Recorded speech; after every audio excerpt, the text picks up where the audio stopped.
the Tate in the Tanks. There's a piece that was there by Ian Breakwell called The Other Side, and it's a big sort of projection of old people dancing and classical music in the background.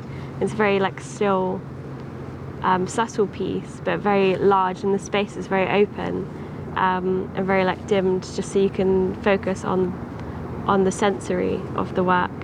And my partner and I were there, and there was no one else there, and we began dancing to the music. And I think that was when I started to think that people can respond to the work in a way and be inspired by it by just moving about or creating intimacy or creating conversation, and that the response doesn't have to be thinking about the work, but just being in it and enjoying it as it is.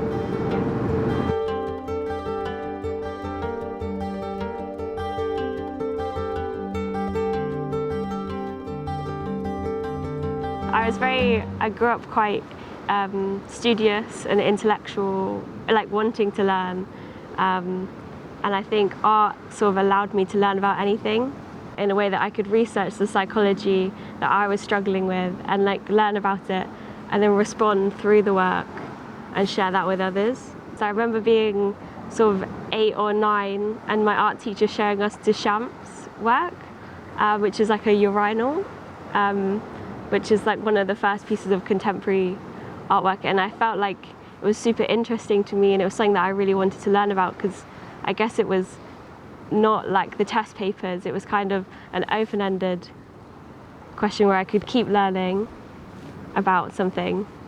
And I remember seeing the urinal in the Pompidou in Paris and sort of fangirling over it, so I sort of look back at that piece. As much as it's a controversial piece, it sort of reminds me that what I'm interested in, and it reminds me that what came before me and what sort of my artwork stands on. I love working at the beach, and especially going to the beach inspires a lot of my work, as it's somewhere to go and think. And I feel like the beach really, it has so many materials that we can take away and use, so many patterns. Even just like the flow of the waves really speak to me, I guess, in a way that they're always going and then they never stop. And I think that's something that's always inspired me, is that motion of the wave and the cycle. As well as at beaches, there's always things that you can pick up and sort of treasures that you can find.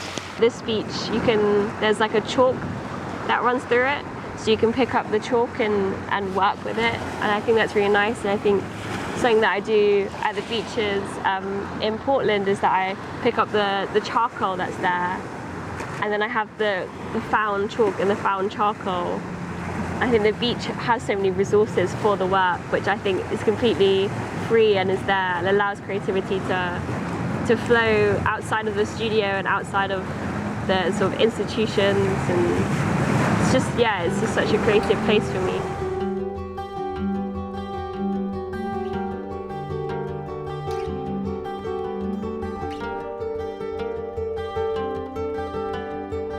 It is inspired by one of the writings that I was sort of doing, reflecting on different parts of relationships and different lessons we learned. But one of them was inspired by a trip that I went on in Exmoor to a small National Trust place called Waters Meet.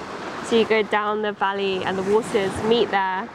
And the story sort of talks about what it's like to know who you're with, and what it's like to know a friend or to know who you're traveling with, and just to accept that for what it is. So we went down to the water and we had tea in the tea garden, and then there's this image that he took of me drawing and working from, and the painting was initially just a painting of a landscape that I was doing sort of loosely, and then I've added the imagery of me at that on top. Still kind of working out why I'm doing what I'm doing, but I really love that story because I'd gone home and my dad had told me that was my nan's favourite place to take my granddad, so it kind of all went full circle. So that story is really dear to me, and that is described in the writing as well.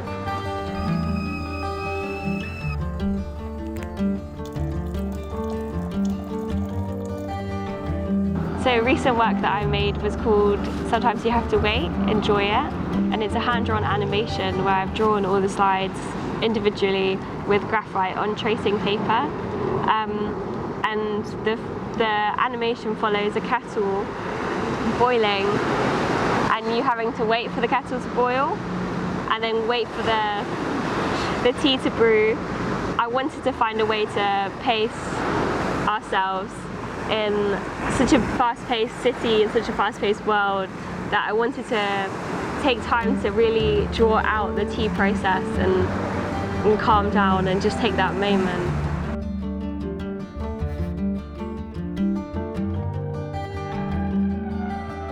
The work that is called Functionality is 36 Chinese ink drawings on paper in a grid. Initially I was trying to understand how something can look unconventional but still be functional, particularly in relationships, and how something can seem sort of broken or unperfect from the outside, yet still do its job, like a home or a family. That's sort of unconventional, yet everyone is supported within it. So I started to look at objects and how I can abstract them so that they still do their function, yet they don't look what you'd think that they'd look like. So I started with an egg cup and tried to change it as much as I could so that it still held an egg, yet it's no longer, you don't recognize it as an egg cup. So I started to do drawings of that, and then I began looking at theory behind it, and I came across The Art of Loving by Eric Froome and C.S. Lewis's The Four Loves. So it creates these images of a vase with an egg cup that holds an egg, or a candle that holds flowers, like a candle holder that holds flowers. And it sort of plays into this sort of game of how much can I change things, yet they still hold. And I'd love to sort of keep pushing them and make them into physical objects. I guess there's a mathematical element to it then, where I initially had 4 objects, 4 things that they were holding. So I had 16 drawings, and you add an object and then you've got however many drawings, and it becomes a mathematical process. And then what's interesting to me is that the Y and the X axis play around as well. So you've got these columns, so you can kind of play in your head, try and figure out what's happening here, and I think that's really fun.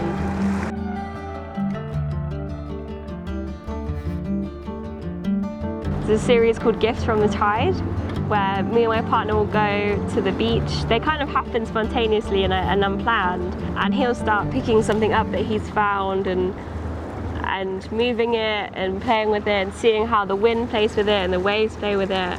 And they're often things that have come in from the tide. And then I record it, and it's this amazing sort of collaboration that's created at the beach, and I just love that we get to do that together. But I don't have as much theory to talk to about that work, because it kind of just comes naturally, and we just sort of get excited all of a sudden and find these random things on the beach, and it's just really fun. But I think as the tide comes in, I think it's interesting to talk about this work. And I think we love the fact that the beach is kind of, it's ever changing, and you're kind of chasing the tide times, and you're looking for sea glass when the tide goes out. And again, it's like this creativity that we find that is the same as what I find from that, why this location inspires me so much, because there's so many different things that you can pull that form a creative practice that's so spontaneous and it's like held in this little capsule of the beach. It can definitely be hard working in the city and being from the coast. At home I'm sort of in rural areas and exploring the countryside a bit more. That can be a real challenge, just having my head in 2 places, and find it like overcoming that double life almost. And how do I balance that in the work can be really challenging. But I think one of the things that I can find quite difficult is I find that because I'm inspired by so much, and I continue works that I'm making and continue to grow them in seriality. So they're in different series. So there's a series of works at the beach, or there's a series of drawings, and sometimes it's kind of like a bookcase, and I've got all these different books with all these different works going on, and all this different research in all of them. And sometimes I want to open all of those books and work all at the same time, but I only need to work on one and really develop one. Or I've only got one open where really I should be cross-referencing my ideas. And that can be quite hard because I want to create new works for, say, each book of ideas, and then one of them has to get left behind, and that can be really hard. But I think that's what's nice, is that I always come back to it. Maybe sometimes it's not the right time, so in a few years I could look back at an idea that I had 2 years ago, and now it's brewed, and now it's ready, and now I can develop it into something that it should have been, or that it would have been better if I made it now than if I'd made it a few years ago. So I think there's just patience when I'm struggling like that.